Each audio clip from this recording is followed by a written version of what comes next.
We're continuing our special series on the best young tech entrepreneurs in the country. Our next two guests came up with an app that lets groups of people essentially set up their own text message chat rooms, so to speak. It's a company called GroupMe. We're joined now by Steve Martocci and Jared Hecht. Welcome to the show. Congrats on making the list. Thanks for having us. So the name describes essentially what you do. Rather than sending out a single text message over and over again to your friend, you can hit them all at once. Totally. It's like a reply all SMS. Essentially what we do is we provide a free group messaging and conference calling service that works on any phone. And it enables people to create these private ad hoc social networks around shared interests or friends or events. So for instance, people have family groups or coworker groups or even fantasy football or Bible study groups for that matter. We originally made it to solve the problem of like staying in touch with friends at a music festival.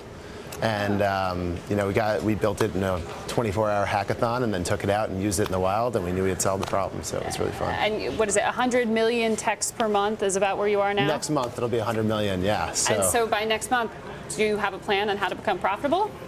That's a great question. Profitability is a little further off than next month, yeah. Well, how do you make money?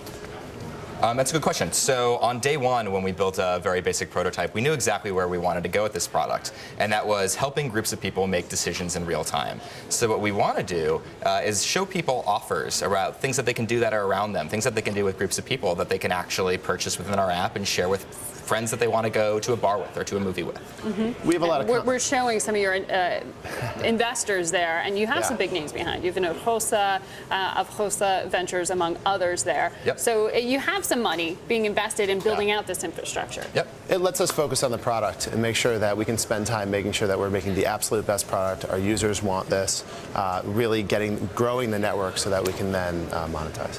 So we've been looking at all you promising entrepreneurs this week. Earlier we had the Path CEO, which was essentially trying to conquer the same issue, which was directing messages at groups instead of the masses or individuals, but to your select group. So what's different about using like a Facebook platform versus a text messaging platform like yours? The intimacy of the text message, it's really a special thing, right? Every time you send a message, it's gonna ring your pocket. And knowing that this is the tool that when you need to get in touch with someone in real time and really make sure they get the message, text messaging is really special for that. And you've already carried out some acquisitions, a small company called Sensobi. Yeah, they were a great team. They were a Techstars company out of Boston, and two great guys, one BlackBerry engineer and a product manager, Jay, who were great hires. So are you looking to acquire other smaller companies or technologies? I think we're okay for now. They did something really special. Their whole pitch was they turn contacts into relationships, and that's something that's really important for us, is understanding who are the people in your life that are actually really important to you, and they were kind of like on the cutting edge of understanding that. Now, as background, because you're under 30, right? That was one of the requirements for making the list in the first place. But you've worked at a few different firms here that our audience well knows. Jared, you were at Tumblr, right? And Steve, you had actually been at Gilt Group for a while before that. So how did you bring those experiences into this? I mean, is that where you came up with the idea, through seeing limitations? Yeah, I was still at Gilt, but being at Gilt and watching it go from 100 to 500 people while I was there was incredible. I joined to see what it was like to grow an engineering team and deal with the big problems and handle the scaling issue they have every day at 12. And it was actually some friends that had worked at Gilt through consulting that joined us as our first employees. So we were going to do something on our own, and it was great. We've been talking about that sort of debate that's happening. You've got Peter Thiel, big hedge fund manager, paying people to drop out of school, saying, it's about the idea, it's about being an entrepreneur. It's not necessarily about classical education. Were those experiences what made you entrepreneurs, having worked at startups? Oh, absolutely. I think it was being at a startup and being inspired by the way David Karp, their CEO, paid such fine attention to product and the way that users interacted on the platform on a daily basis that made me just say, well, we should go try and do this ourselves. I had done a startup before that. I think that there's a little entrepreneurial spirit that needs to be inside a person to go and make the jump. But the key thing is spending a year at Gilt and watching them grow a team and scaling a business, that was the big thing I learned from there.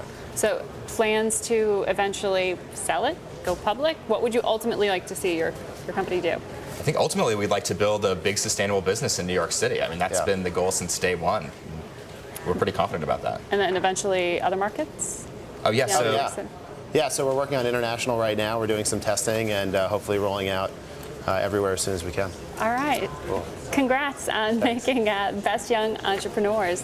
I think it's the very first time someone's worn a baseball hat on this show. It was a big debate going in, but I kept it. I owe $10 for wearing that thing now. That's your signature rather than a hoodie. You went with a baseball cap. It's original. All right. Cool. Thanks, guys. Thanks for having us. We're going to take a break. Stay tuned, of course, to InBusiness. Not only today, but watch tomorrow for the conclusion of our series on BloombergBusinessWeek.com's list of the top young tech entrepreneurs. We'll talk to the founder of Path, the social network that keeps you connected to the friends and family. There are also reports Google tried to buy them for $100 million. I asked them already about this. We'll have an answer for you.